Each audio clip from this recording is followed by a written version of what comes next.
Sejarahnya menjadi pengingat bahwa sebuah bangunan betapapun megahnya tak bisa dilepaskan dari kisah manusia yang membangunnya dan mereka yang menderita karenanya. Halo semuanya, balik lagi dengan saya Desi dan mari kita kembali membahas sebuah gedung yang monumental, bersejarah, namun juga penuh ironi. Apakah itu?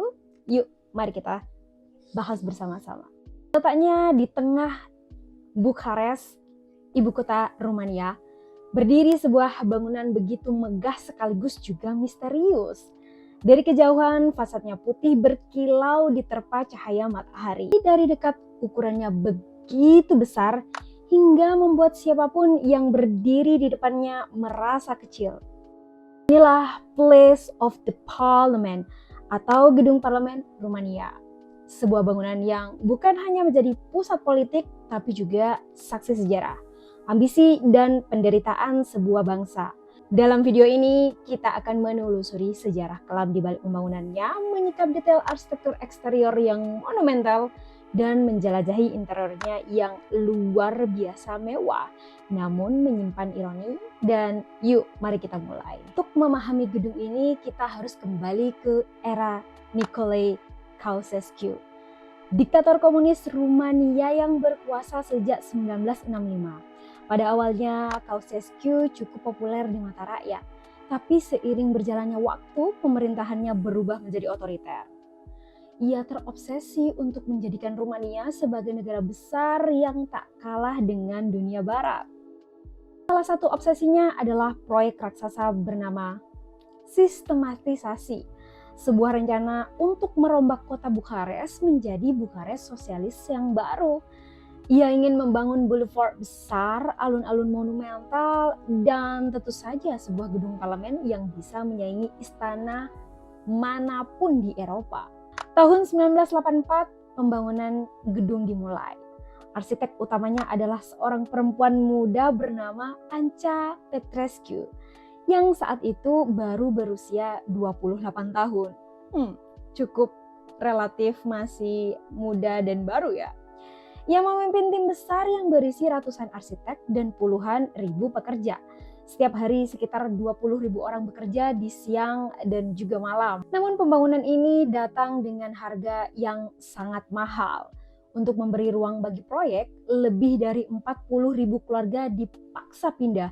Rumah-rumah tua, gedung bersejarah, bahkan gereja, sinagoga dihancurkan.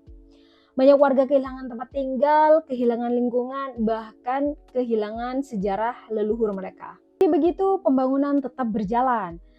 Ceausescu ingin gedung ini menjadi simbol kekuasaan yang tak tergoyahkan. Ironisnya, ia tak sempat melihat bangunan ini rampung. Pada tahun 1989, rezimnya tumbang dan dia dieksekusi bersama dengan istrinya. Setelah itu rakyat Rumania sempat bingung mau diapakan bangunan raksasa ini. Ada yang ingin merobohkannya karena dianggap simbol keserakahan rezim. Tapi akhirnya gedung ini dipertahankan dan hari ini digunakan sebagai gedung parlemen, pusat konferensi sekaligus destinasi wisata. Sejarahnya menjadi pengingat bahwa sebuah bangunan betapapun megahnya tak bisa dilepaskan dari kisah manusia yang membangunnya dan mereka yang menderita karenanya. Sekarang mari kita lihat dari sisi arsitektur luarnya.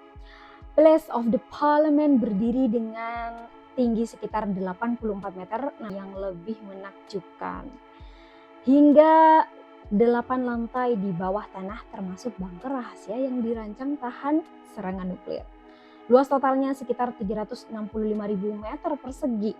Gaya arsitekturnya disebut sebagai neoklasik monumental dengan sentuhan eklektik yang kental dengan nuansa sosialisme realis. Dari luar, gedung ini tampak simetris dan berlapis-lapis seolah menekankan keteraturan dan kekuasaan.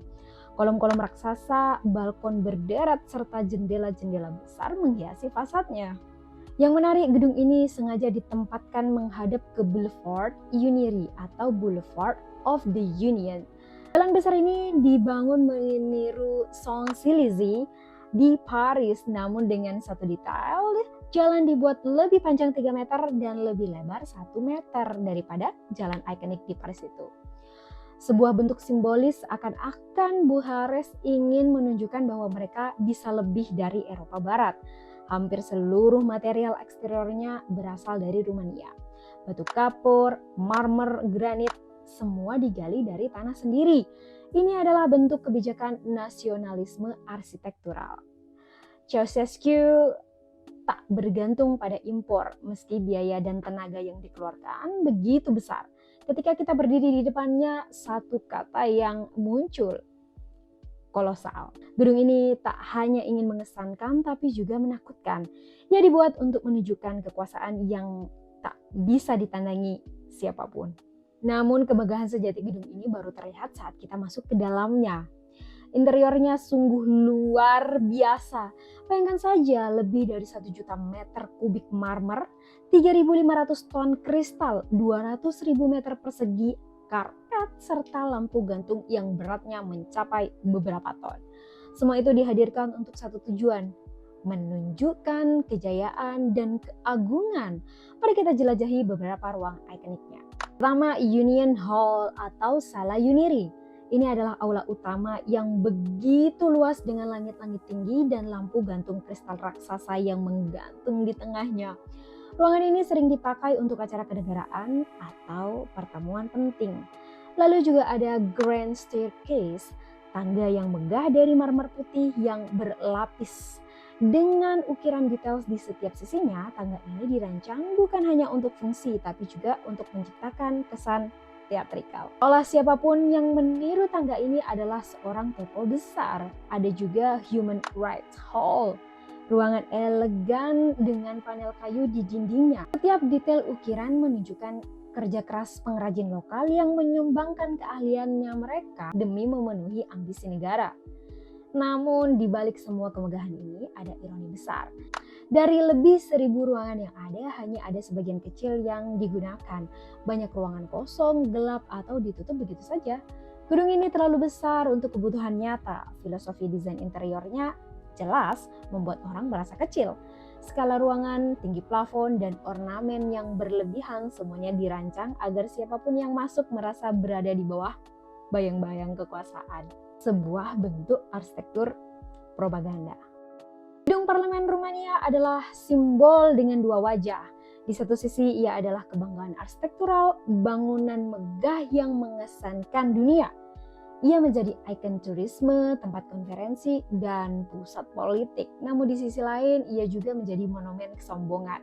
Biaya yang dikeluarkan sangat besar, sementara rakyat kala itu hidup dalam kesulitan. Ribuan keluarga kehilangan rumah, sejarah kota tua Bukares hilang, dan pekerja dipaksa bekerja dalam kondisi yang berat. Hari ini perasaan campur aduk itu masih terasa. Bagi sebagian orang, bangunan ini adalah warisan yang harus dibanggakan, tapi bagi yang lain, ia tetap menjadi pengingat kelam sebuah rezim yang menindas. Place of the Parliament bukan sekedar gedung parlemen. Ia adalah cermin dari ambisi manusia, ambisi yang bisa menghasilkan karya luar biasa, tapi juga bisa membawa penderitaan. Ketika kita berdiri di hadapannya, kita bisa merasakan paradoks itu, sebuah bangunan megah tapi juga menyimpan luka. Sebuah karya arsitektur yang menakjubkan tapi juga sebuah pengingat bahwa setiap bangunan selalu membawa cerita. Dan cerita di balik Place of the Parliament adalah kisah tentang kekuasaan, rakyat, dan sejarah yang tak boleh kita lupakan. Sekian kisah dan cerita dari sebuah gedung The Parliament of Rumania. Mari kita berdiskusi menurut kalian gimana. Dan terima kasih telah menonton. Jangan lupa like, comment, dan subscribe. Sampai jumpa di video berikutnya. Bye-bye.